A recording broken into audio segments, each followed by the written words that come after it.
श्रीमद् भगवत गीता हमारे सभी समस्याओं का हल है, इसे जरूर सुने। 9वां अध्याय राजविद्या राजगुह्य योग। 7वें अध्याय के आरंभ में भगवान ने विज्ञान सहित ज्ञान का वर्णन करने की प्रतिज्ञा की थी। उस अनुसार उस विषय का वर्णन करते हुए आखिर में ब्रह्मा, अध्यात्म, कर्म, अधिभूत, अधिदैव और अधियज्ञ स्थित भगवान को जानने की और अतंकाल में भगवान के चिंतन की बात कही है। फिर 8वें अध्याय में विषय को समझने के लिए 7 प्रश्न किए।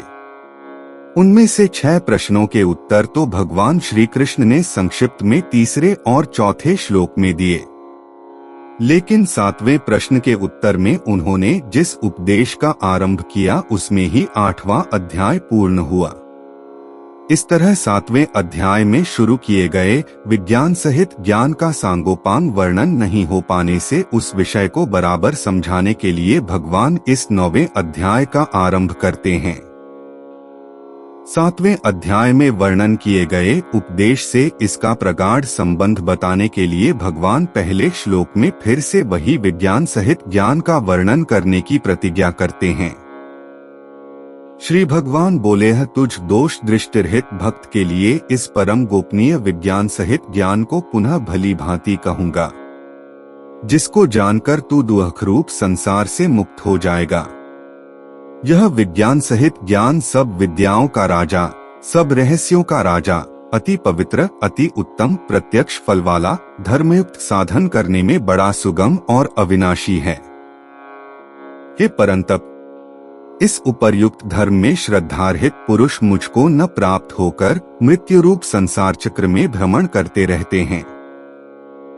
मुझ निराकार परमात्मा से यह सब जगत जल से बर्फ से सदृश परिपूर्ण है और सब भूत मेरे अंतर्गत संकल्प के आधार स्थित हैं, किंतु वास्तव में मैं उनमें स्थित नहीं हूँ। वे सब भूत मुझ में स्थित नहीं हैं, किंतु मेरी ईश्वरीय योग शक्ति को देख कि भूतों को धारण पोषण करने वाला और भूतों को उत्पन्न करने वाला भी मेरा आत्मा वास्तव में भूतों में स्थित नहीं है। जैसे आकाश से उत्पन्न सर्वत्र विचरने वाला महान वायु सदा आकाश में ही स्थित है, वैसे ही मेरे संकल्प द्वारा उत्पन्न होने से संपूर्ण भूत मुझ में स्थित हैं, ऐसा जान। हे अर्जुन, कल्पों के अंत में सब भूत मेरी प्रकृति को प्राप्त होते हैं, अर्थात प्रकृति में लीन होते हैं और कल्पों के आदि में उनको मैं फिर रचता हूँ। अपनी प्रकृति को अंगीकार करके स्वभाव के बल से परतंत्र हुए इस संपूर्ण भूत समुदाय को बार बार उनके कर्मों के अनुसार रचता हूँ। हे अर्जुन, उन कर्मों में आसक्ति रहित और उदासीन के सदृश स्थित मुझ परमात्मा को वे कर्म नहीं बांधते। हे अर्जुन, मुझ अधिष्ठाता के सकाश से प्रकृति चराचर सहित सर्व जगत को रचती है और इस हेतु से ही यह संसार चक्र घूम रहा है। मेरे परम भाव को न जानने वाले मूढ़ लोग मनुष्य का शरीर धारण करने वाले मुझ संपूर्ण भूतों के महान ईश्वर को तुच्छ समझते हैं, अर्थात अपनी योग माया से संसार के उद्धार के लिए मनुष्य रूप में विचरते हुए मुझ परमेश्वर को साधारण मनुष्य मानते हैं। वे व्यर्थ आशा, व्यर्थ कर्म और व्यर्थ ज्ञान वाले विक्षिप्त चित्त अज्ञानी जन राक्षसी, आसुरी और मोहिनी प्रकृति को ही धारण किए रहते हैं। परंतु हे कुंती पुत्र, दैवी प्रकृति के आश्रित महात्मा जन मुझको सब भूतों का सनातन कारण और नाशरहित अक्षर स्वरूप जानकर अनन्य मन से युक्त होकर निरंतर भजते हैं। वे दृढ़ निश्चय वाले भक्तजन निरंतर मेरे नाम और गुणों का कीर्तन करते हुए तथा मेरी प्राप्ति के लिए यत्न करते हुए और मुझको बार बार प्रणाम करते हुए सदा मेरे ध्यान में युक्त होकर अनन्य प्रेम से मेरी उपासना करते हैं। दूसरे ज्ञानयोगी मुझ निर्गुण निराकार ब्रह्मा का ज्ञान यज्ञ के द्वारा अभिन्न भाव से पूजन करते हुए भी मेरी उपासना करते हैं और दूसरे मनुष्य बहुत प्रकार से स्थित मुझ विराट स्वरूप परमेश्वर की पृथक भाव से उपासना करते हैं। क्रतु मैं हूँ, यज्ञ मैं हूँ, स्वधा मैं हूँ, औषधि मैं हूँ, मंत्र मैं हूँ, हृत मैं हूँ, अग्नि मैं हूँ और हवन रूप क्रिया भी मैं ही हूँ। इस संपूर्ण जगत का धाता अर्थात धारण करने वाला और कर्मों के फल को देने वाला पिता माता पितामह जानने योग्य पवित्र ओंकार तथा ऋग्वेद सामवेद और यजुर्वेद भी मैं ही हूँ। प्राप्त होने योग्य परम धाम भरण पोषण करने वाला सबका स्वामी शुभाशुभ का देखने वाला सबका वासस्थान शरण लेने योग्य प्रत्युपकार न चाहकर हित करने वाला सबकी उत्पत्ति प्रलय का हेतु स्थिति का आधार निधान और अविनाशी कारण भी मैं ही हूँ। मैं ही सूर्य रूप से तपता हूँ, वर्षा का आकर्षण करता हूँ और उसे बरसाता हूँ। हे अर्जुन, मैं ही अमृत और मृत्यु हूँ और सत असत भी मैं ही हूँ। तीनों वेदों में विधान किए हुए सकाम कर्मों को करने वाले सोम रस को पीने वाले पाप रहित पुरुष मुझको यज्ञों के द्वारा पूजकर स्वर्ग की प्राप्ति चाहते हैं।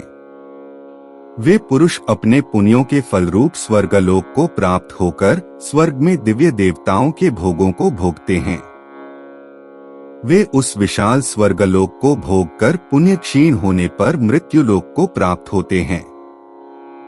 इस प्रकार स्वर्ग के साधन रूप तीनों वेदों में कहे हुए सकाम कर्म का आश्रय लेने वाले और भोगों की कामना वाले पुरुष बार बार आवागमन को प्राप्त होते हैं, अर्थात पुण्य के प्रभाव से स्वर्ग में जाते हैं और पुण्य क्षीण होने पर मृत्युलोक में आते हैं।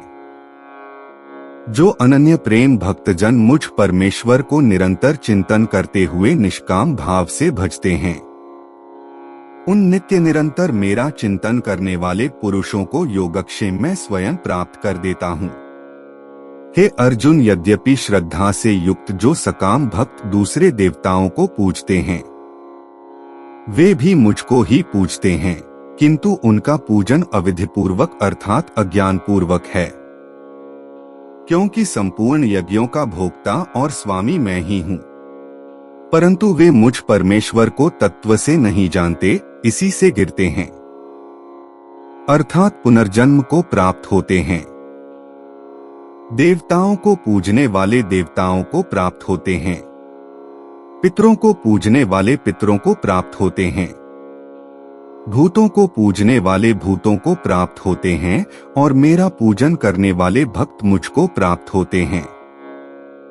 इसलिए मेरे भक्तों का पुनर्जन्म नहीं होता।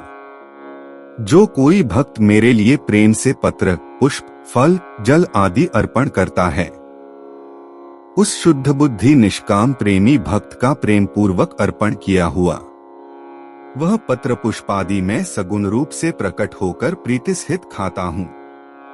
हे अर्जुन, तू जो कर्म करता है, जो खाता है, जो हवन करता है, जो दान देता है और जो तप करता है, वह सब मुझे अर्पण कर। इस प्रकार जिसमें समस्त कर्म मुझ भगवान के अर्पण होते हैं, ऐसे संन्यास योग से युक्त चित्त वाला तू शुभाशुभ फल रूप कर्म बंधन से मुक्त हो जाएगा और उनसे मुक्त होकर मुझको ही प्राप्त होगा। मैं सब भूतों में संभाव से व्यापक हूँ, न कोई मेरा अप्रिय है और न प्रिय है। परंतु जो भक्त मुझको प्रेम से भजते हैं, वे मुझ में हैं और मैं भी उनमें प्रत्यक्ष प्रकट हूँ। यदि कोई अतिशय दुराचारी भी अनन्य भाव से मेरा भक्त होकर मुझे भजता है, तो वह साधु ही मानने योग्य है, क्योंकि वह यथार्थ निश्चय वाला है, अर्थात उसने भली भांति निश्चय कर लिया है कि परमेश्वर के भजन के समान अन्य कुछ भी नहीं है।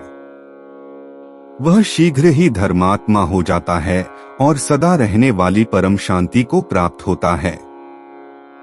हे अर्जुन, तू निश्चय पूर्वक सत्य जान कि मेरा भक्त नष्ट नहीं होता। हे अर्जुन, स्त्री वैश्य शूद्र तथा पापियों ने चांडाल आदि जो कोई भी हो, वे भी मेरे शरण होकर परम गति को प्राप्त होते हैं। फिर इसमें तो कहना ही क्या है। जो पुण्यशील ब्राह्मण तथा राजर्षि भगवान मेरी शरण होकर परम गति को प्राप्त होते हैं, इसलिए तू सुखरहित और क्षणभंगुर इस मनुष्य शरीर को प्राप्त होकर निरंतर मेरा ही भजन कर। मुझ में मन वाला हो, मेरा भक्त बन, मेरा पूजन करने वाला हो, मुझको प्रणाम कर। इस प्रकार आत्मा को मुझ में नियुक्त करके मेरे परायण होकर तू मुझको ही प्राप्त होगा।